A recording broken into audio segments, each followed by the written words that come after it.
My brothers and sisters, we live in a time where so many of us are consumed by worry. Worry about tomorrow, worry about our sustenance, our health, our families, our careers. But let me remind you, Allah is the best of planners. No amount of overthinking will change what has already been written for you. Live in the present. My beloved brothers and sisters, too many of us are trapped in the what-ifs of life. What if I fail? What if I don't get that job? What if my plans don't work out? But let me tell you something. Worrying about tomorrow will not change what has already been written for you. The Prophet Muhammad taught us a beautiful way of thinking. He said, if something befalls you, do not say, if only I had done this or that. Rather say, qadarla wa ma sha'a falal. It is the decree of Allah, and He does what He wills. What does this mean? It means you do your best today, and you leave the future in Allah's hands.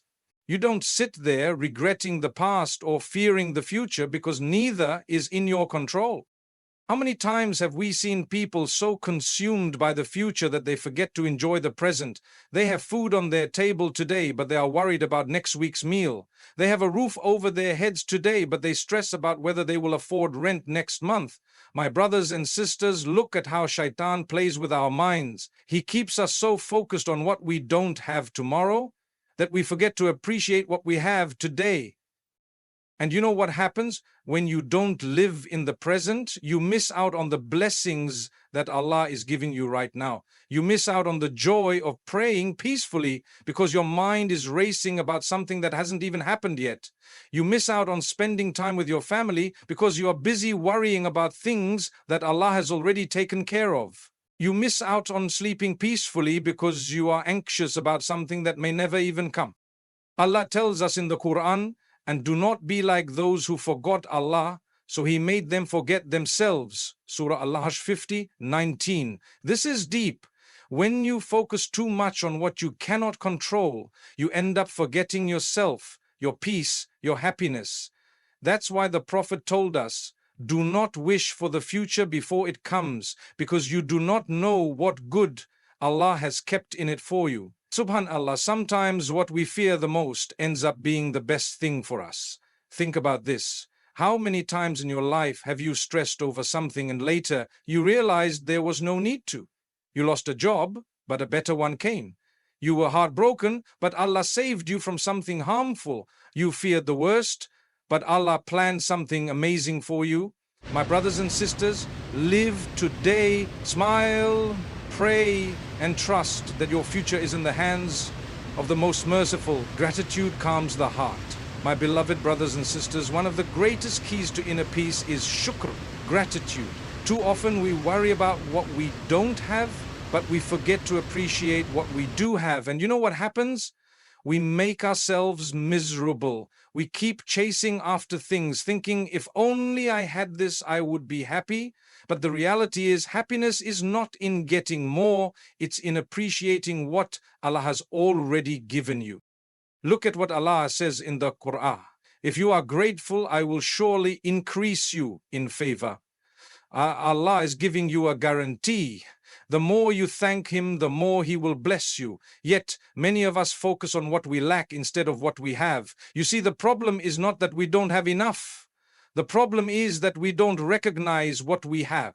A person with a small house but a grateful heart will feel like a king, while a person with a palace but an ungrateful heart will always feel poor. How many times do we see people who seem to have everything, wealth, status, fame, yet they are miserable?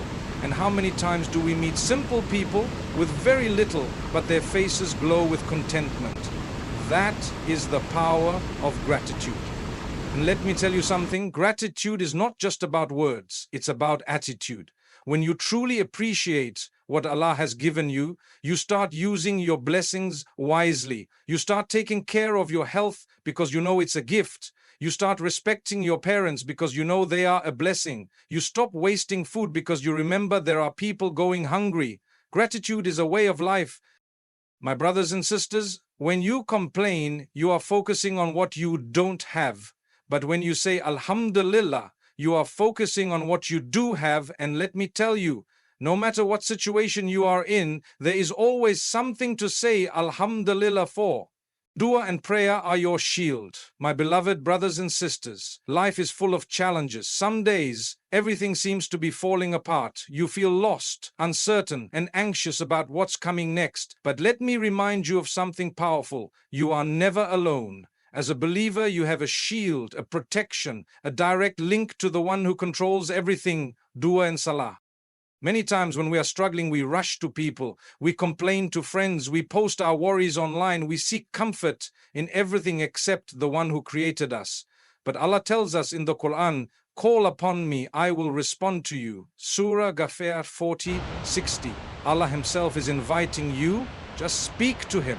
You see, my brothers and sisters, dua is not just words. It is a conversation with Allah. It is the most powerful weapon of a believer. Look at the prophets. Every single one of them, when faced with hardship, turned to Allah in dua.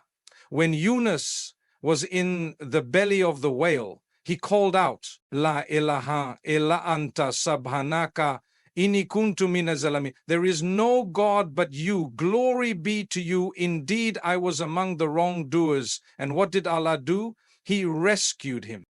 Now, some of us may say, but I've been making dua and nothing is happening. My brothers and sisters, dua is never wasted. The Prophet taught us that when you make dua, Allah responds in one of three ways. He gives you what you asked for immediately. He delays it for a better time. He replaces it with something even better in the hereafter. So never think your dawah is unheard. Allah knows the perfect timing. Sometimes if He gave us exactly what we asked for, it wouldn't be good for us. But He, in His infinite wisdom, gives us what we need when we need it. And then comes salah, your greatest refuge.